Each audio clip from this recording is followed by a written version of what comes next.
YouTuber Ilias একটা video বানাইছে গণ অধিকার পরিষদের সভাপতি নুরুল হক নূরকে নিয়ে। কি বলবো, এরকম আখাস্তা একটা ভিডিও, ভিত্তিহীন একটা ভিডিও, জামাতিদের যে ফান্ডিং করে, এই ফান্ডিং বন্ধ হয়ে যাবে বেচারা এই ইউটিউবার ইলিয়াসে।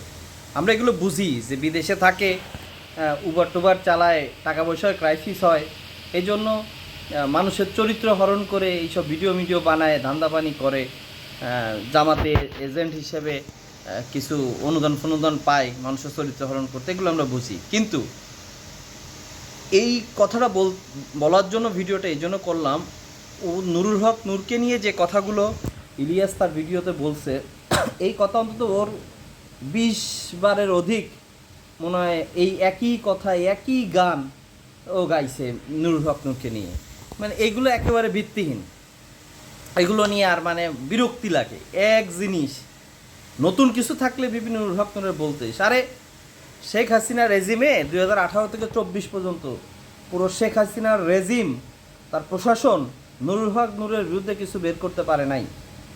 গণ অভ্যুত্থানের পরবর্তী সময় বর্তমানে যারা এনসিপিতে আছে তাদের 2-1 নেতাও উপদেষ্টা পরিষদে ছিল, তখন তারা নতুন রাজনৈতিক দল করার জন্য গণ অধিকার পরিষদকে বিভিন্নভাবে সাইড করছে, মাইনাস করা ট্রাই করছে।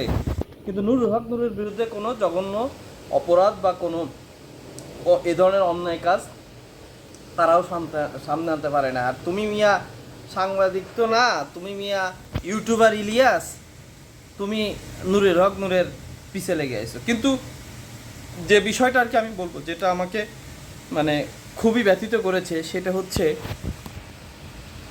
কামরুল নাহার ডলি নামে চট্টগ্রামের একজন নারী নেত্রীকে সে জড়িয়ে কথা বলার চেষ্টা করেছে। এই কামরুল নাহার ডলি চট্টগ্রামের রাজনীতিতে 2019-20 সাল থেকে তার একটা স্কুল পড়ুয়া সন্তান আছে। সেই সন্তানকে নিয়ে হাসিনা রেজিমের বিরুদ্ধে লাগাতার ঢাকার রাজপথ, চট্টগ্রামের রাজপথে জীবনের ঝুঁকি নিয়ে আন্দোলন সংগ্রাম করেছে। তার একটা সুন্দর পরিবার আছে, তার হাজব্যান্ড আছে।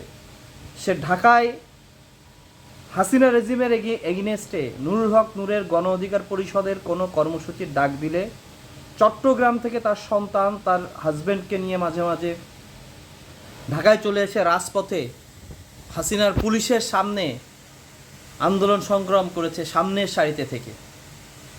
যেহেতু সে চট্টগ্রাম থেকে আসতেন এবং নুরুল হক নূর ঢাকাতে তার পরিবার নিয়ে, তার স্ত্রী নিয়ে বসবাস করতেন, কখনো কখনো একজন দলের নারী নেত্রীর উপরে দায়বদ্ধতার থেকে নুরুল হক নূর তার স্ত্রীর সাথে ডলিয়াপা হয়তো 2-1 দিন থাকছে। সেইটাকে নিয়ে যে জঘন্য একটা মানে অভিব্যক্তি প্রকাশ করার চেষ্টা করছে এই ইউটিউবার ইলিয়াস, এই বাটপার, এই জামাতি এজেন্ট ইলিয়াস, এটা খুবই লজ্জা এবং ঘৃণিত। কত বড় ছাগল এই বলে আবার একসময় অনুসন্ধানী সাংবাদিকতা করতো এই ইলিয়াস বাটপার। কত বড় ছাগল সে! নুরুল হক নূরের চরিত্র হরণের জন্য তারই প্রতিদ্বন্দ্বী, যে নুরুল হক নূরের জন্য যার রাজনীতির ক্যারিয়ার শেষ হয়ে যাওয়ার পথে হাসান মামুন, পটুয়াখালী 3 নেতার প্রতিদ্বন্দ্বী ছিল, তার বয়ানরেট নিয়ে আসে এভিডেন্স হিসাবে। ছাগল, কত বড় একটা ছাগল, রাম ছাগল একটা।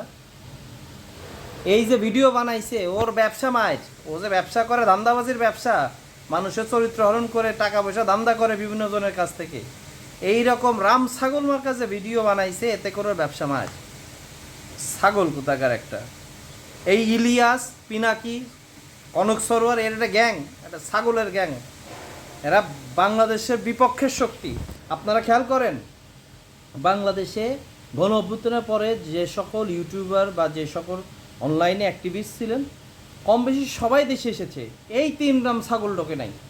এরা বসে বিভিন্ন সময় বিভিন্ন এজেন্ডা বাস্তবায়ন করে। এরা ওর চরিত্র হরণ করবে।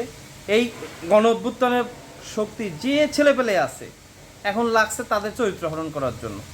নাহিদ বলেন, আসিফ বলেন, এনসিপির নারী নেত্রীরা বলেন, এগুলো নিয়ে আছে, পড়ে আছে। নুরুল হক নূরকে নিয়ে বলেন, এভিডেন্স নিয়ে আসছে তারা গণ অধিকার পরিষদ থেকে দলছুট হয়ে বিভিন্ন আবেগ বা রাগের বশবর্তী হয়ে বিভিন্ন সময় স্টেটমেন্ট দিছে, সেইগুলো তার এভিডেন্স। আমজনতা দলের এই তারেক মানে লোকে যারে মানে আমের ব্যবসা করে আর কি, তারেক রহমান আম জনতা দলের, তার বক্তব্য সেই পুরন কাসন্দি, মানে বিরক্ত লাগে একদম। এত বড় রাম ছাগল, আর আমাদের দেশের মানুষও এই রাম ছাগলের এই বকবকানি এগুলা আসলে এদেরকে লাইক ফলো দিয়ে রাখে, এগুলো সব আনফলো করে দেওয়া উচিত। এই ইলিয়াস পিনাকি, এই মানে বাটপার এজেন্টগুলা, এইদেরকে আনফলো করে দেওয়া উচিত। এদেরকে শুনলেও মানে বিরক্ত হবে, মানুষ বিভ্রান্ত হবে। আল্লাহ এদেরকেও হেদায়েত দিই, সেই সাথে আমাদের সবাইকে হেদায়েত দিই।